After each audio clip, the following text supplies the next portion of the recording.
All right, what's up, guys? We have an absolute treat for you this week.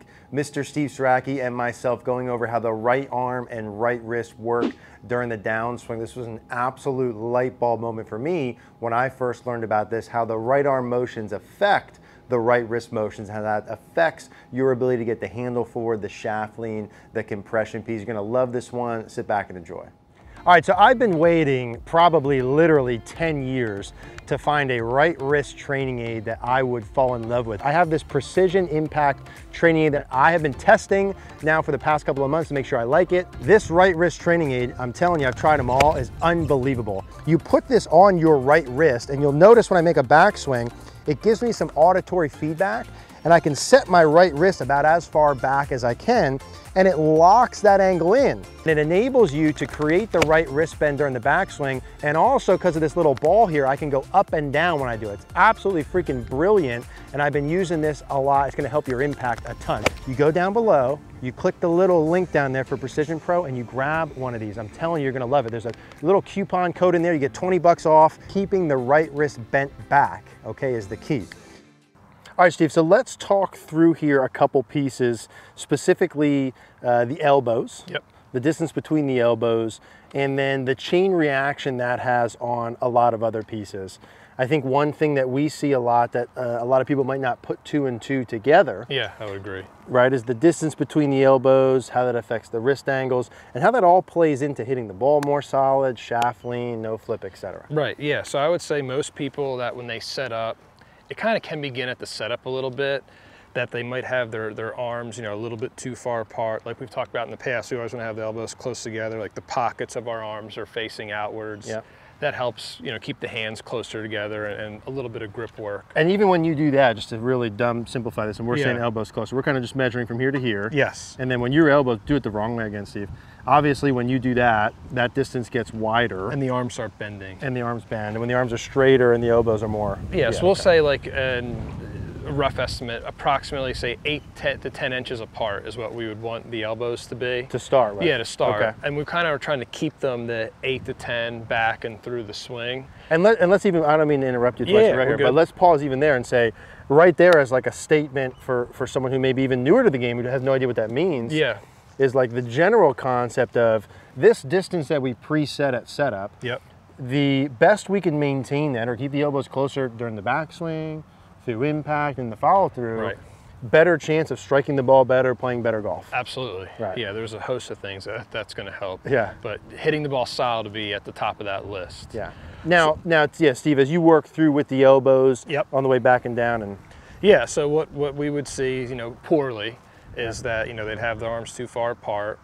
When the golfer would start to swing back, say they had them 10 inches apart, they might start going back and they would go 11, 12, 13. As they swing back and the elbows start pulling apart, the wrist already starts uncocking, and that's like the beginning of the cast and having the handle location too far back at impact. And then as you see that up to the top and working down in impact, yep. When the elbows stay close together, what does that allow us to do with the wrist angles and the shaft? Right, so when we would go back, we'd say, keep the elbows close together. When we would go back, same distance that they were at the setup to the top. And as we would come down, we would keep the elbows like the same distance. So now when I'm at shaft parallel to the ground, you can see how there's an angle between my left arm and the shaft. Yep. Where the poorest players would have their arms pulled apart, and that would start unhinging the wrist, making the bottom of the swing too far behind the ball. Yeah. And so if we, let's do the good version there again. Yeah, sure. And so we get down to P6. So the angle between the lead arm and the shaft, let's start with, there is an angle. Yes. Right? And that angle's not completely let out.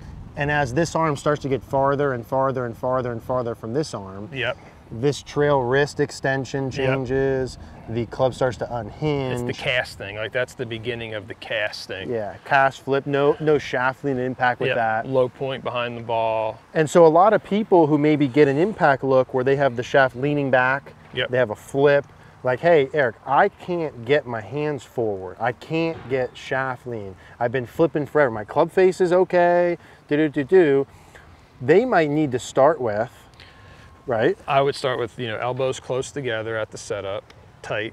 Yep. And then as I go back, the distance that I have at the setup, we said was at 8 to 10. I'd keep them 8 to 10 inches at the top, Yep. and that would help have more wrist cock, facilitate the wrist cock. Yep. And then as I'm coming down, they would keep the elbows the same distance, keep squeezing the elbows, and that's going to help keep the handle more forward to have the shaft leaning forward at impact, get more compression on the golf ball, bottom of the swing more forward.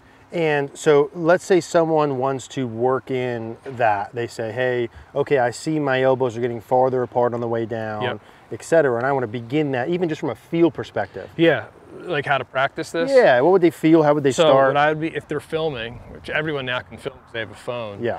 What I'd be doing is I'd go back to where my left arm's parallel to the ground, and I would make sure my elbows are close together. And what you would do is, as you're filming from the front view, you would see that as your left arm's parallel to the ground, it should almost look like there's one arm, or you might see like the tip of your right elbow below your left. From here, okay, gotcha. From here. Yep. Whereas the poorer players would have the club uncocked, the right elbow above, and you see a big space in between. Yes. So how I would practice this is I would go back, I'd have my elbows close together, nice wrist cock, and then I would just turn through and just touch the ball out there, Yep. just to get the feel of having the elbows close and the handle more forward. That's how I begin to practice that. And someone who's filming it, so let's say the trail arm and the lead arm kind of in one line on the Yep. way back, Yep. and then maybe trail arm underneath left arm. Yeah, as long as it's parallel. You're you know, okay. you're okay. As long as you can't see a big gap or where the right arm's above the left. Yeah, during the downswing. Correct. Yeah. Backswing or downswing. And then as they're working in, if someone has typically had the elbow, let's even say they're okay at address, Yep. which I know may be given too much credit, and probably a lot of it comes back to that. Yep. And the trail arm starts to get a lot farther than the lead arm on the way back or down. Yep. Maybe are they having sensations, Steve, of like getting the trail elbow closer, squeezing the elbows closer together to start with? Yes. Yeah. They'd be squeezing them closer at the setup, top of the backswing, and downswing. And I would sometimes use an analogy as like a baseball player. Yep. You know, baseball players up at the plate, they'd be like kind of squeezing their arm. This is that sensation that they're Gotcha. getting, and that's getting the right elbow closer to their left elbow, and that's helping facilitate more wrist cock on the backswing and the downswing. And just one more time, even though I know you said this right, like Yeah. let's go down to P6 again. Yep. Just to really kind of explain what we're saying here. The basic concept is to get into an impact position where, let's do an impact seat, where the impact, the lead arm's in front of the club, Yep. we have shaft lean, Yep. etc. The distance that the elbows are apart, especially once we get down to here, Yep. the distance that the elbows are apart are gonna affect the angles of the wrist conditions, right? Right. Which is gonna affect where the shaft is at. Correct. And so even if we're at this point in time here and we get this arm farther, right away, that changes where that shaft is at. It makes the wrist unhinge. And as we go the other way, that changes. Keeps the wrist cock. And so I think there's a lot of people who would watch their swing from face on and identify with nose shaft lean, identify with et cetera, and maybe they see their wrist conditions are throwing, but they don't identify that, hey, that trail arm and lead arm elbows are not in fact close enough together. Right. And just to add one more little Yeah. detail, at when the shaft's parallel to the ground, there should be like no space. See how my right arm to my side, there's no space? Yep. Or when we're filming, we'll see a big amount of space by the time the shaft's parallel to the ground. See how far apart the elbow is. Yeah, I love that. Compared to the good one. And some of the common things, and we'll hit some that they'll see in the videos, if someone wants to practice this and they want sort of a feedback, right? Yeah. We can do the tour striker ball, bucket, some kind of object between the elbows And they're keeping. keep it there the whole time. Yeah. Backswing, downswing, and just punch the ball with that in between your arms. Beautiful. So good, love that. Elbows closer together, probably the starting point. Huge separator of handicap and ball striking abilities. No doubt. Yeah, it's No one doubt. of the top, and the elbows being closer together, affecting the wrist conditions and the shaft. So hopefully, I think that's pretty simple and straightforward. Steve, thanks, man. Appreciate it. You got it. Thank you.